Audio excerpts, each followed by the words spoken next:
Volkswagen aux USA, c'est une longue, très longue histoire d'amour. Les premières coccinelles ont débarqué au pays de l'oncle Sam en 1949. Bon, à l'époque, la Beetle ne fait pas un carton puisque seuls 2 exemplaires sont vendus en 1 an. Pourtant, dans les années 60, la Cox et le Combi deviennent les voitures à la mode en Californie. J'ai grandi au sud de la Californie. Là-bas, les Volkswagen couraient les rues. Et je dirais même que dans la mienne, lorsque j'étais enfant, il devait y en avoir 10 ou même 12, un truc comme ça. Plus de 70 ans plus tard, les fans de Volkswagen sont partout. Dans les yeux de ses amoureux, voici l'histoire de cette success story allemande aux États-Unis.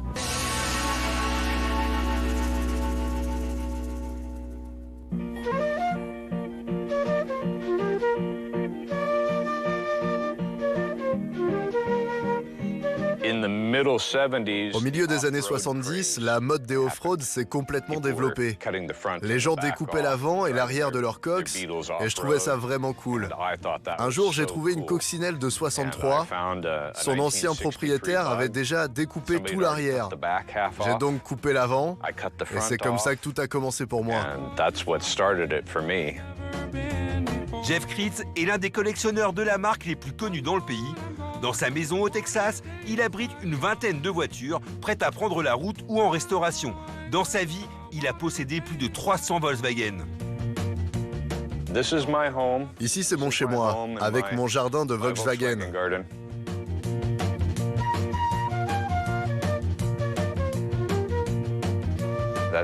Celle-ci, c'est une 1957, importée d'Europe. Et celle-ci, une 61 Louisiana, qui a atterri ici au Texas. Et celle-ci, une 1970. Elle vient d'un ami à moi en Californie.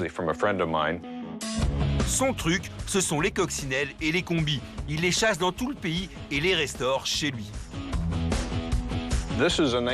Voici un combi panel de 1961. Je l'ai acheté il y a quelques années dans l'Arkansas. Au début, j'étais très déçu de mon achat. Elle était peinte dans un gris assez laid. Et d'un coup, un miracle. J'étais en train de la poncer et ces lettres sont apparues. Ce combi vient en fait d'une compagnie, la Smith Cleaner, dans l'Arkansas.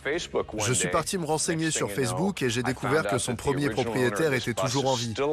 Je suis toujours en contact avec lui et sa fille et ils sont à la recherche de photos du combi quand il appartenait à la compagnie Smith Cleaner. Et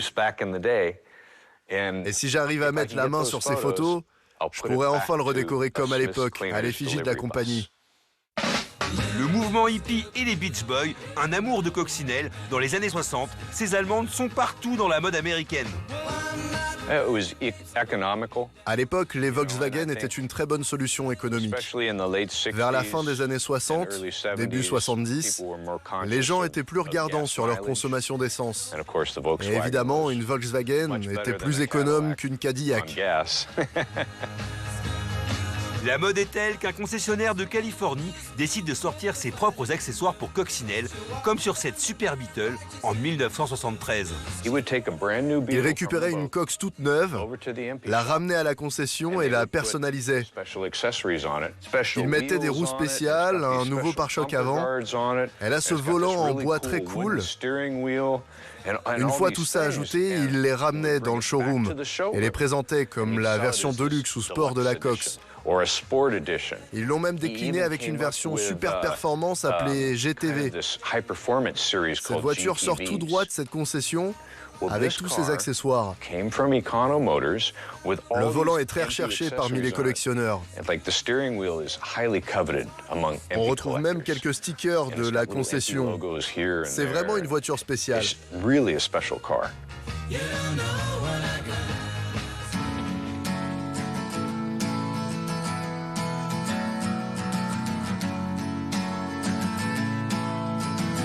Aujourd'hui, la communauté de fans de Volkswagen est l'une des plus grandes du pays. Dans le Colorado, Garrett, Stevie, Kobe et Jesus sont dingues de leur Golf R. J'ai toujours aimé Volkswagen. J'en conduis depuis que j'ai mon permis.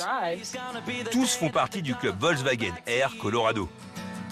Qu'est-ce qui vous plaît autant chez Volkswagen quand on sait qu'aux États-Unis, vous êtes plus sur des gros formats? J'adore la mienne, car elle a tout ce dont j'ai besoin. Je peux accueillir du monde, des bagages, elle est économe et rapide quand il le faut. Elle coche toutes les cases. Avant, j'avais un énorme SUV, un truc beaucoup trop gros. C'était pas pratique. C'est vrai que quand tu aimes rouler, celle-ci est vraiment plus sympa. Bien sûr. Et même conduire une manuelle, c'est vraiment une meilleure expérience. C'est de la vraie conduite. Aux USA, la boîte mécanique est encore au catalogue. 40% des Américains la préfèrent à la boîte automatique, la seule disponible en Europe. Quelle est la tienne? C'est celle-ci. C'est la Golf 7. Tout à fait. Tu as changé le capot, tu l'as mis en carbone? Exactement. Et tu peux voir, je lui ai mis un covering vert. L'aileron arrière match avec le capot. Ah oui, c'est aussi en fibre de carbone. Elles sont toutes préparées, toutes modifiées. Celle-ci, c'est la tienne, Jesus? Oui, On dirait presque qu'elle est d'origine. c'est vrai. Mais bon, elle a un stage 1 sur le moteur, stage 2 pour l'embrayage, et c'est tout. C'est vraiment une voiture multifonction. Je l'utilise tous les jours pour aller m'amuser, et aussi pour déménager, plusieurs fois. J'ai même fait rentrer mon canapé une fois. Et ici, la Golf R est un véritable carton. En 2023, les ventes de la 7e génération ont augmenté de 116% par rapport à l'année précédente pour atteindre 3238 exemplaires. C'est une Golf 6. Exactement, une 6e génération. Je l'ai fait rabaisser par un professionnel. Tu peux voir les jantes OZ. J'ai modifié toute la ligne d'échappement. Je lui ai même mis un coffre de toit. Tu fais du camping parfois? Oui, j'ai déjà fait quelques road trips avec elle. C'est vrai que c'est pratique ce coffre de toit. Tu peux mettre plein de choses à l'intérieur. Donc tu peux tout faire avec elle. Absolument tout. À l'image de celle de Kobe, certains exemplaires n'échappent pas aux grosses modifications. Aujourd'hui, avec la vie que je mène, avec mes chiens, j'ai besoin de pouvoir bouger. J'ai besoin de pouvoir rouler dans la neige et en même temps m'amuser quand je conduis. C'est vraiment le meilleur compromis. Entre celle-ci et ma Golf 1, j'ai tout ce qu'il me faut. Ah, tu as aussi une première génération? Ouais, tout à fait. Super cool. J'ai toujours baigné dans le monde des golfs. Depuis la première génération jusqu'à celle-ci, je m'amuse vraiment. Est-ce que tu as les mêmes sensations entre la première et la 7e génération? C'est un peu différent, pour être honnête. La première, je l'aime pour son côté nostalgique. Elle est évidemment plus lente et n'a pas les 4 roues motrices. Mais je retrouve les mêmes sensations entre ces deux voitures. Elle reste une Volkswagen. Elle a tout dit, voilà, c'est une Volkswagen. C'est vrai que c'est des voitures qui savent absolument tout faire et elles le font très très bien. Et la Golf, c'est l'icône parmi les icônes. Vous vous en rendez compte, 50 ans cette année, donc c'est une voiture qui traverse les époques et surtout qui traverse les générations. Merci beaucoup pour votre temps et votre passion. Mais les USA ne seraient pas les USA sans un minimum de démesure. Yann et Tim préparent des Touaregs pour l'aventure. Au tout début, je me suis acheté un Volkswagen Touareg vraiment pas cher. Et après l'avoir préparé pour du tout-terrain, je me suis aperçu que c'était une voiture extraordinaire pour ça. Je n'ai pas voulu me faire un Touareg multifonction, simplement une version tout-terrain. Tim et moi-même avons préparé ces deux véhicules.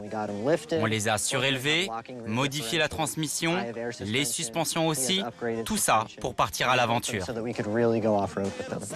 Lui et moi avons totalement modifié nos Touaregs. Lui est vraiment expert en mécanique. Il a pu fabriquer et tester une première version prototype.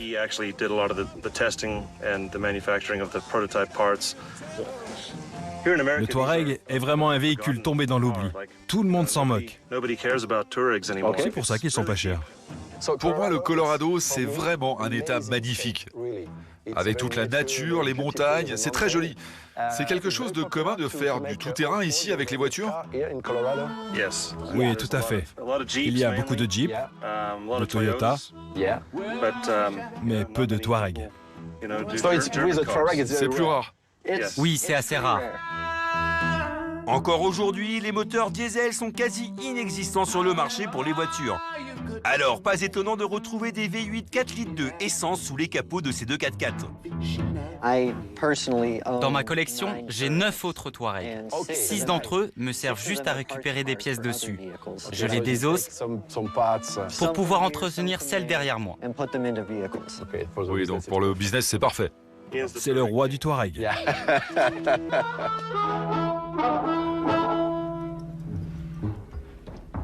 Le Colorado est un terrain de jeu idéal pour Yann et Tim. En plein cœur des Rocheuses, les pistes de off-road autorisées sont infinies.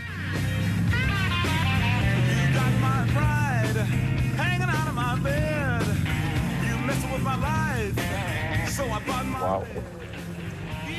Il passe son Touareg, hein. On peut absolument tout faire avec un Touareg comme le tien.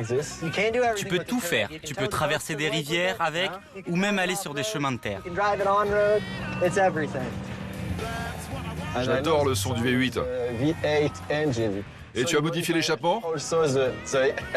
Il est fou ce mec. C'est du fait maison? Exactement.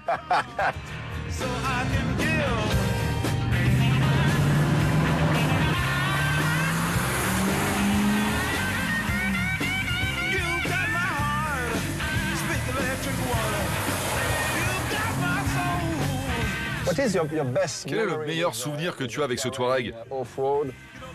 Tu es parti faire un road trip dans l'Utah? Oui. Un de mes meilleurs souvenirs, c'est quand je suis parti faire ce road trip. Il y a aussi toutes ces expériences dans ces petits chemins ici au Colorado. C'est vraiment très très beau. Ce qui fait une bonne randonnée en voiture, ce n'est pas la difficulté, c'est le plaisir qu'on y prend. Mais forcément, en 4x4 dans la neige, parfois c'est un peu plus compliqué que prévu.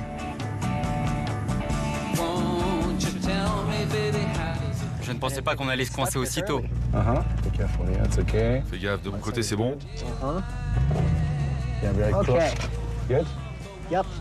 Fais gaffe, la pierre est vraiment grosse.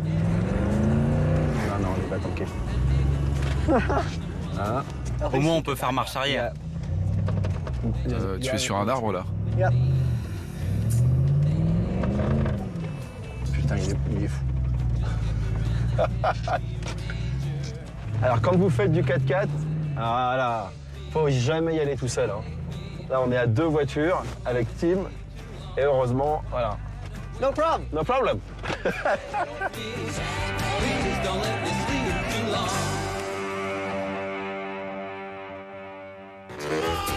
Anciennes, modernes ou 4x4, les Volkswagen ont une très large communauté de fans aux USA. C'est vraiment énorme. Il n'y a aucun moyen de chiffrer.